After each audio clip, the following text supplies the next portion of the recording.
हरे कृष्णा। अध्याय 10 श्लोक नंबर 26। अश्वत्थः सर्ववृक्षाणां देवर्षीणां च नारद गंधर्वाणां चित्ररथः सिद्धानां कपिलो मुनि। इसका अर्थ, मैं समस्त वृक्षों में अश्वत्थ वृक्ष हूँ और देवऋषियों में नारद हूँ। मैं गंधर्वों में चित्ररथ हूँ और सिद्ध पुरुषों में कपिल मुनि हूँ। इसका तात्पर्य, अश्वत्थ वृक्ष सबसे ऊंचा तथा सुंदर वृक्ष है जिसे भारत में लोग नित्य प्रति नियम पूर्वक पूजते हैं। देवताओं में नारद विश्व भर के सबसे बड़े भक्त माने जाते हैं और पूजित होते हैं। इस प्रकार वे भक्त के रूप में कृष्ण के स्वरूप हैं। गंधर्व लोक ऐसे निवासियों से पूर्ण है जो बहुत अच्छा गाते हैं, जिनमें से चित्ररथ सर्वश्रेष्ठ गायक है। सिद्ध पुरुषों में से देवहूति के पुत्र कपिल मुनि कृष्ण के प्रतिनिधि हैं। वे कृष्ण के अवतार माने जाते हैं। इनका दर्शन भागवत में उल्लेखित है। बाद में भी एक अन्य कपिल प्रसिद्ध हुए, किंतु वे नास्तिक थे, अतः इन दोनों में महान अंतर है। हरे कृष्णा। तो ये था श्रीला प्रभुपाद जी द्वारा दिया हुआ तात्पर्य। तो इस श्लोक में भगवान कह रहे हैं कि अश्वत्थ वृक्ष जो है समस्त वृक्षों में वो भगवान ही है। तो जब भी आप कहीं अश्वत्थ वृक्ष को देखते हो कहीं पर भी, तो आप समझ जाइए कि वो भगवान ही है और आप नतमस्तक हो जाइए उनके सामने। जैसे कि मेरे घर के पास भी एक अश्वत्थ का वृक्ष है और मैं जब कभी वहाँ से गुज़रती हूँ, मैं देखती हूँ लोगों को उसको पूजा करते हुए, नारियल रखते हुए, दीप करते हुए, तो मुझे भी बहुत खुशी होती है कि मैं भगवान को देख रही हूँ। वैसे सर्वत्र सब जगह भगवान ही है, वासुदेवम सर्वमिति। वो सबके हृदय में है, सबके बाहर भी है, अंदर भी है। मगर हमें ये दृष्टि तैयार करनी होगी कि हम जहाँ भी देखें हम भगवान कृष्ण को ही देखें और उन्हें महसूस करें, और ऐसे सिद्ध अवस्था में पहुँचे जहाँ पे हम परस्पर भगवान को देख सकें। ये दृष्टि तैयार करनी अत्यंत आवश्यक है। जैसे कि चैतन्य चरितामृत में बताया जाता है, एक श्लोक है आदि लीला में, जहाँ पे बताते हैं कि भगवान की भक्ति करते करते भक्तगण इतने सिद्ध अवस्था में पहुँच जाते हैं उनकी सेवा करते करते कि वो परस्पर भगवान को देखने लग जाते हैं। ये कैसे देखते हैं? जैसे कि उदाहरण दिया गया है उसमें, उस श्लोक में, कि जैसे देवी देवता स्वर्ग के सूर्य देवता को देखते हैं। सूर्य देवता, आपको पता है सूर्य कितने तेजस्वी हैं, ओजस्वी हैं, उनको कोई देख नहीं सकता। आंखें जैसे नष्ट ही हो जाए उनको देखने के लिए। मगर उसी सूर्य देवता को, जो कि एक व्यक्ति है, उन्हें सहज ही स्वर्ग के लोग देख सकते हैं व्यक्तिगत रूप से, है ना, क्योंकि वो एक व्यक्ति है जिनका नाम है विवासवान। हम ये पहले भी सुन चुके हैं। उसी तरह ये सब भगवान के प्रतिनिधि है, और जब जब हम इनका स्मरण करते हैं, इनके बारे में सुनते हैं, तो हमें याद रखना चाहिए कि हम भगवान को ही, उनके स्वरूप को ही देख रहे हैं। तो इस तरह से हमारे नेत्र को हमें क्या करना है? जागृत करना है, प्रिपेयर करना है। ये सब इसीलिए भगवान बता रहे हैं ताकि किसी ना किसी स्थिति में हमको भगवान को स्मरण करना है। अगर हमने ये चीज़ सीख ली तो हमें कोई भी दुनिया का पाप हो, अपराध हो, वो छू नहीं सकेगा, और हम निरंतर भजन कीर्तन में अपना मन लगा कर इस तरह से अपना जो सिद्ध अवस्था है, अपने स्वरूप को पहचान कर वापस भगवत धाम जा सकते हैं। आइए आज हम ऐसी कथा सुनेंगे जो कि हमारा जो विश्वास है भगवान कृष्ण पर और उनके वचनों पर, यानी भगवत गीता पर, और दृढ़ कर दे। तो ये कथा पद्म पुराण से ली गई है, जो कि भगवत गीता के अध्याय 3 की महात्म्य कथा है। तो कथा कुछ इस तरह से है। भगवान विष्णु अपने प्रिय लक्ष्मी जी को बताते हैं कि जनस्थान नामक एक शहर में जड़ा नाम का एक ब्राह्मण था जो कौशिक के वंश में पैदा हुआ था। अब ये जो ब्राह्मण था, ये ब्राह्मण वर्ग में जन्म लेकर भी शास्त्र का अध्ययन नहीं करता था। इसकी गतिविधियाँ धार्मिक न होते हुए अधार्मिक हो गई थी।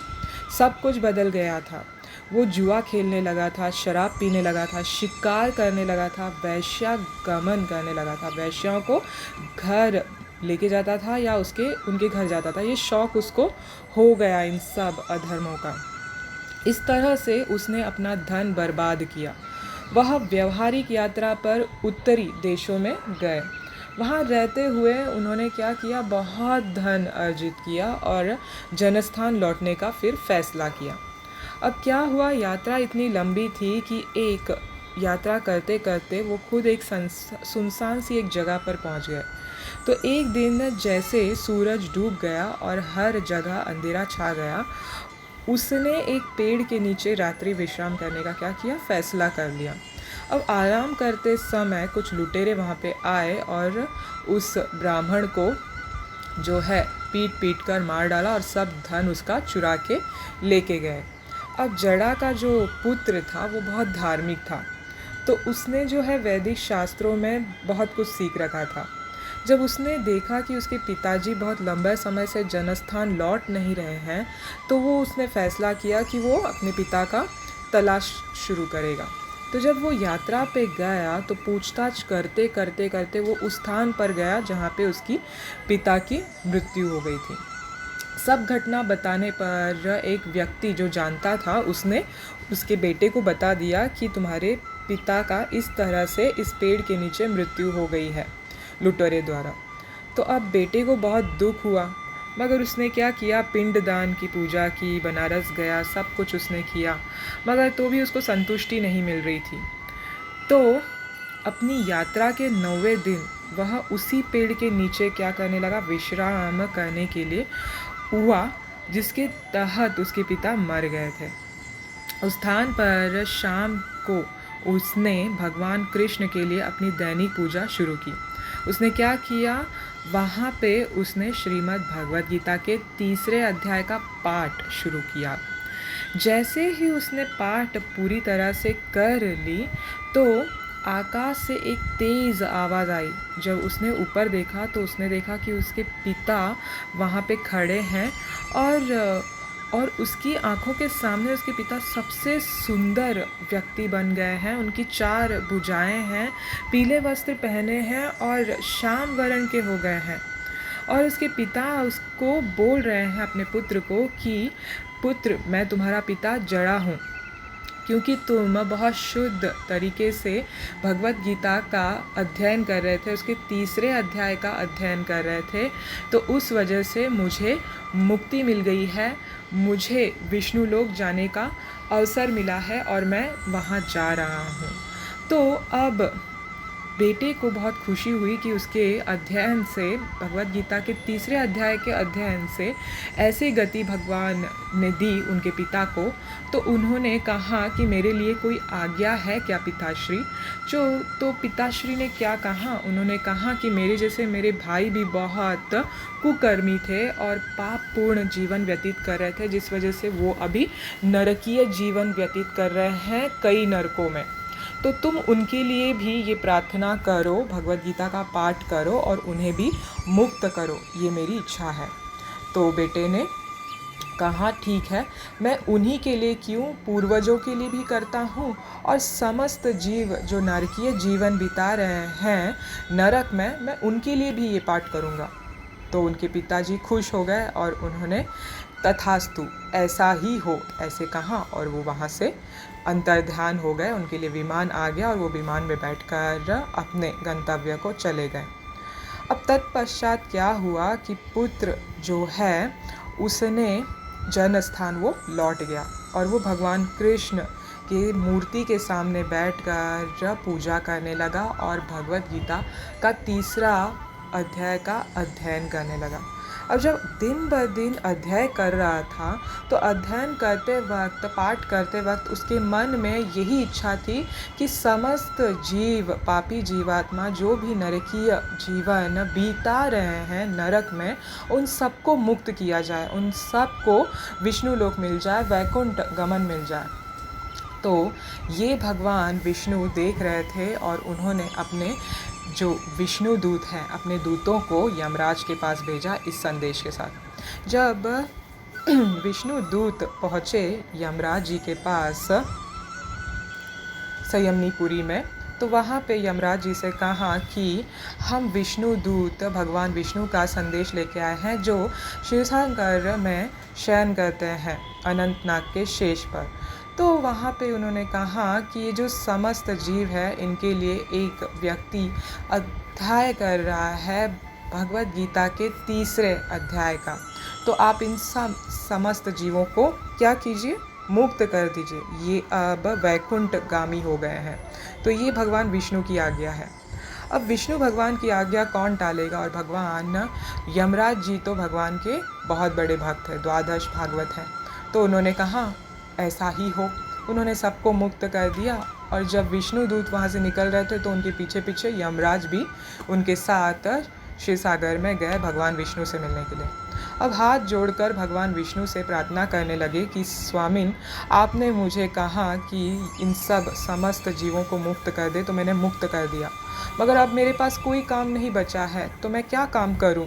आप मुझे आज्ञा दे, आगे मैं क्या करूं? तो भगवान विष्णु ने बादल जैसे गरजते हुए और मधुर आवाज़ में उनसे कहा कि तुम सबके प्रति समभाव से रहते हो और हमेशा बहुत अच्छा डिसीजन लेते हो, निर्णय लेते हो, तो तुम तुम्हारे काम को भली भांति जानते हो, तुम्हें बताने की कोई आवश्यकता नहीं है, तुम वापस अपने धाम जाओ, यानी संयमनीपुरी जाओ, अब अपना काम संभालो। तो यमराज जी ने कहा ठीक है प्रभु, ऐसा ही हो करके वो वहाँ से निकल गए और भगवान विष्णु भी वहाँ से अंतर्ध्यान हो गए। इस कार्य से जो ब्राह्मण का पुत्र था उसके वजह से, ये जो भगवद गीता का 3रे अध्याय का उसने पाठ किया था, उस वजह से उसके पिता के भाई, उसके पूर्वज, वो ही नहीं बल्कि सब समस्त जीवों के लिए उसने प्रार्थना किया, भगवद गीता का पाठ किया, जो नरक में त्रासस्त हो रहे थे, त्रास भरी ज़िंदगी जी रहे थे, उन सबको उसने मुक्त किया। और जब उसका समय आया तो स्वयं विष्णु दूत उसे लेने आए और भगवान के निवास स्थान, भगवान विष्णु के निवास स्थान वैकुंठ उसको लेके गए, उनके चरण कमल में सेवा में संलग्न होने के लिए।